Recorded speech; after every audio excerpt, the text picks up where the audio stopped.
Hello everyone, this is Shivangi. Welcome to Shiv classes. इस video में हम डिस्कस करने वाले हैं रैंक कोरिलेशन मेथड को।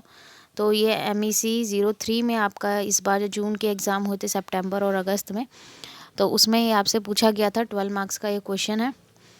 तो इस बार 03 में थ्योरी ज़्यादा पूछ ली गई थी, नहीं तो हमेशा न्यूमेरिकल्स पूछे जाते थे।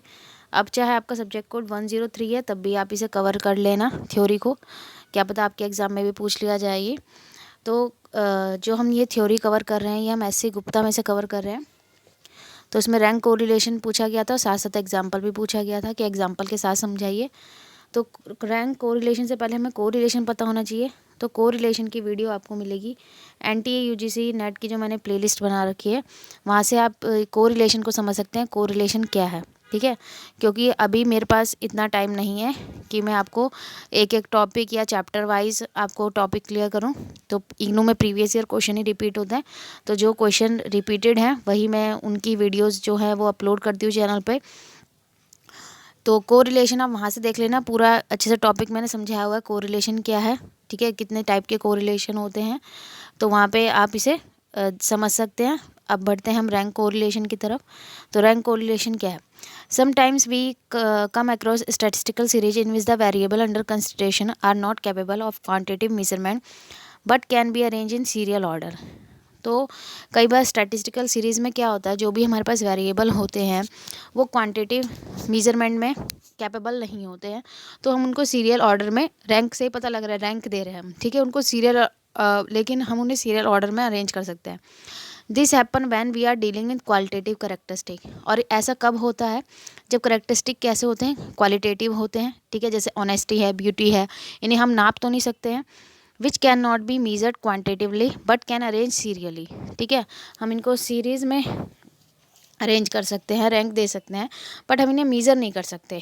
इन such situation Karl Pearson coefficient of correlation can not be used as such. तो जो कार्ल पियर्सन ने कोरिलेशन का कोफिशिएंट जो दिया था, कोफिशिएंट ऑफ कोरिलेशन, वो यहाँ पे इस्तेमाल नहीं हुआ। फिर कौन आए? स्पीयरमैन है, जिनका पूरा नाम है चार्ल्स एडवर्ड स्पीयरमैन, जो ब्रिटिश साइकोलॉजिस्ट थे।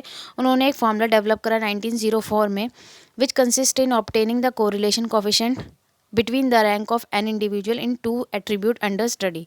तो उन्होंने एक मेथड दिया कोरिलेशन के कोफिशिएंट निकालने का, जिसमें उन्होंने जो एन इंडिविजुअल, मतलब जितने भी इंडिविजुअल्स हैं, उनको रैंक दी। ठीक है, अब जैसे इसमें एग्जांपल लेते हैं। Suppose we want to find if two characteristic A से इंटेलिजेंस एंड बी से ब्यूटी। अब दो करेक्टरिस्टिक हैं, ठीक है, इंटेलिजेंस और ब्यूटी, आर रिलेटेड और नॉट, ये रिलेटेड हैं या नहीं है।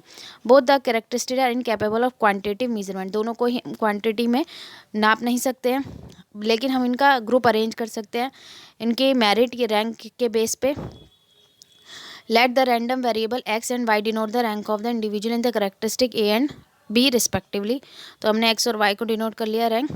If we assume that there is no tie, if no two individual get the same rank in a characteristic, then obviously x and y assume numerically value ranging from 1 to n।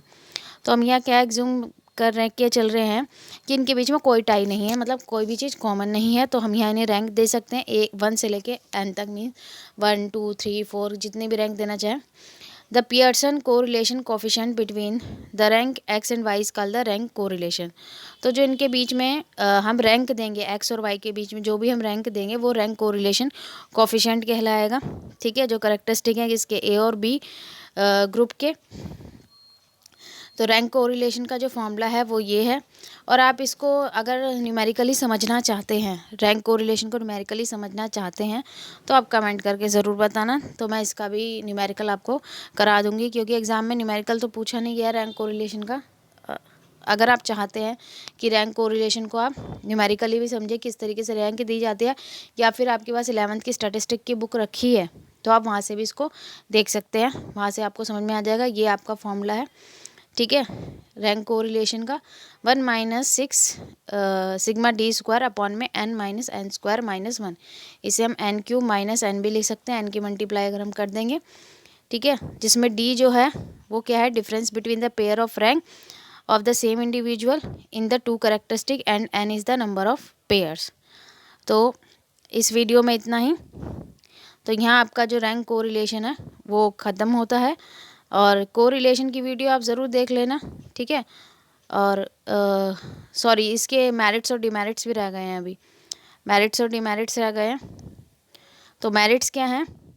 Spearman rank correlation method is easier than Pearson method of correlation. तो Karl Pearson के method से Spearman का जो rank correlation method है वो easy है।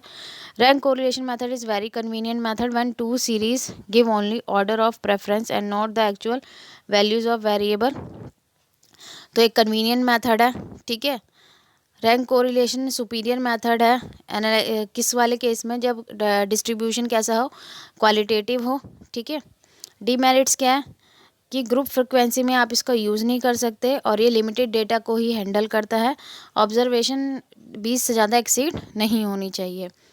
तो यहाँ पे आपका रैंक कोरिलेशन ख़त्म होता है। आई होप आपको क्लियर हो गया होगा। अगर वीडियो अच्छी लगी हो तो like it, share it and subscribe my channel. Thank you.